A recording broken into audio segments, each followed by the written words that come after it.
Welcome back once again. Pascal Matombre, another show today. Today I'm going to talk to you about REITs and rentals. You know, some people like REITs, some people like rentals. I own both, so I think I'm pretty good to talk to you about both of them, the advantages of either one, and also the disadvantages as well. You know, because one of them is easy to get into, other one's harder to get into, and you've got to do a lot more things in both of them. They both have their different pros and cons. One you may know more about than the other, and vice versa. Yeah, it's just the name of the game. It's also how much money you got to put into these. None of this is financial advice, but just bring it quick and dirty, right to the point. Okay, for REITs, which are real estate investment trusts, pretty much these trade just almost like a stock, for the most part. I haven't been involved with REITs very long. I only got into REITs maybe about 2 years, give or take. And I think it's a good thing. It's quick and easy to do. Like I said, you open it just like a stock, or you can get out of it just like a stock. Just sell it whenever you want to. They pay you a dividend. It could be monthly, or it could be quarterly. Depending on whatever it may be. Some of the bad things about REITs, they may cut their dividend, and you may not even know about it.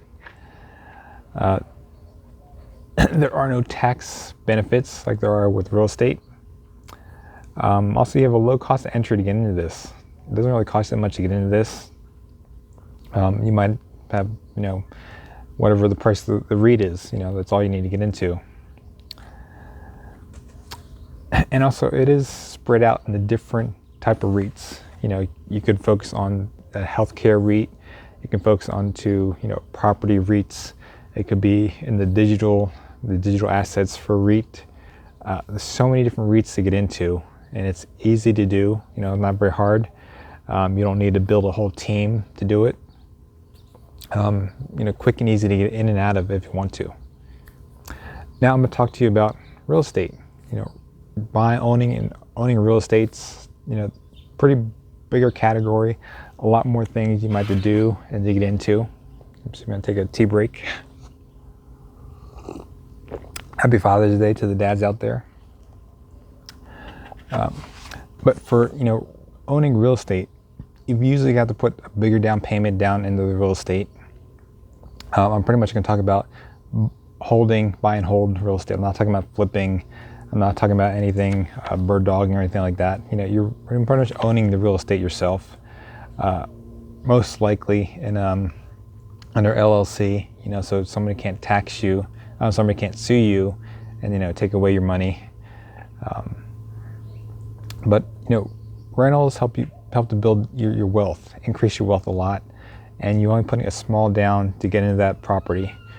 Usually might be 20%, give or take. You can use rentals to make a business trip out of it. Like, none of my rentals are where I live, so if I happen to go visit one of my rentals, check on the property, talk to the property manager, I can write that trip off, turn that vacation into a business trip. It's a little secret, that's out there. A lot of people don't know about it. Some people know about it, use it wisely. Other people don't know about it and, don't take advantage of it. But you got to keep good records when you do that. You can't get into a property that quickly like you can with REITs. It might take you a couple more months to do that. Or you can get it quickly depending on who you buy it from. If you go through a direct way to buy a house, it's going to take you a little bit longer. If you do a real estate agent and so on. But if you buy it from a for sale by owner, you might be able to get into it a lot quicker. There's a lot of tax benefits when you go in this route. You can write off a lot of things, any repairs you do on the property. When you're making a trip out there, you can write that off as part of your business trip. Checking on the property, talking to the property manager. If you have your home office, you can write off that, making yourself officially like a business. So some deductions, you can get that from, writing off some of the rent. I'm sorry, not the rent, the electrical, water, the phone bill, percentage of that, you can write it off on your taxes. With getting into a rental property, usually you might have a bigger down payment to get into it compared to a REIT. You also have to deal with the tenants, the toilets, and the trash. A lot of people don't want to deal with that.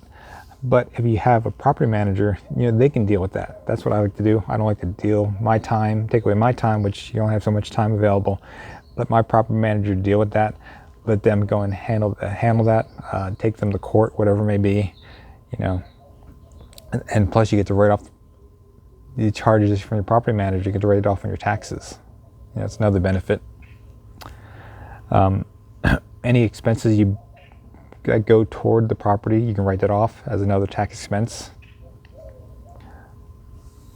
You have, compared to REITs and rentals, you should have a better idea on the property compared to a REIT.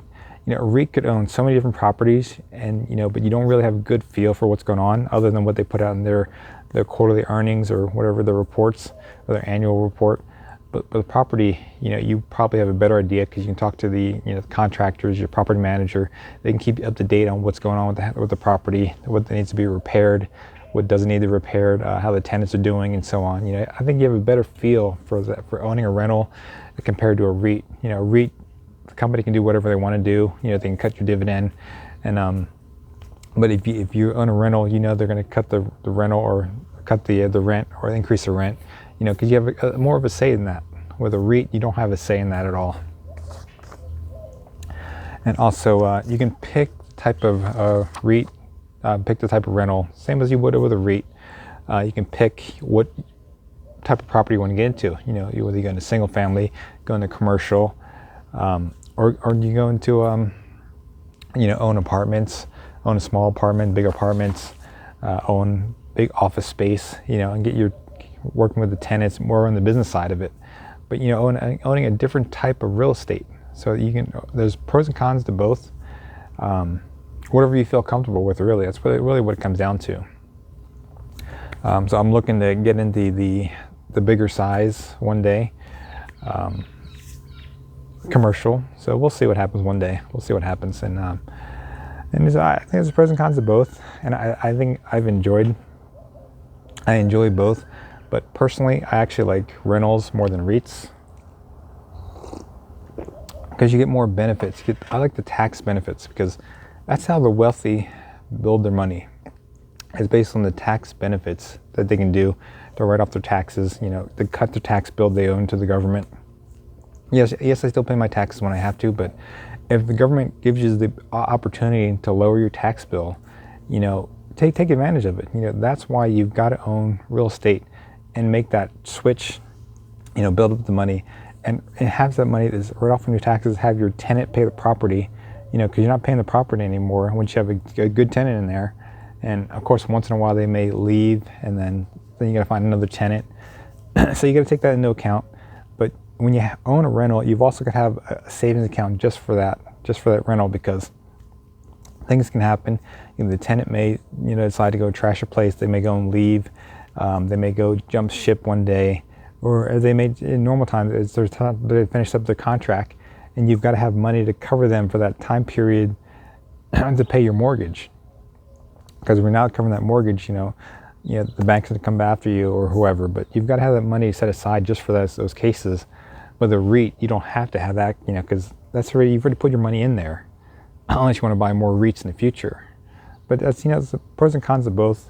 Tell me what you think. Are you invested in REITs or rentals? Really curious what you're doing. And if you wanted to get into real estate, what's stopping you? You've got to save the money to build up to to buy that rental. If you listen to people like Grant Cardone, he says to buy an investment first before you buy your personal property. That I didn't do initially. I would. I did that with my second property I bought. I bought the rental straight out. I didn't want to live in there. My wife and we stayed in an apartment. And when we got there, I said, I talked to the real estate agent. I said, I just want to buy this straight out. And all the money we put into fixing up the place up and then putting it back in the market for a rental, we wrote it off. That's a property I own that's paid off. I put it on a 15-year loan when I got it. And all the money we put into fixing up, taking out the rug, the carpet, putting in tile flooring, the landscaping, all that, the painting, all that we were able to write off, because that's how the money, I went in with the focus to turn it into a rental right from the start.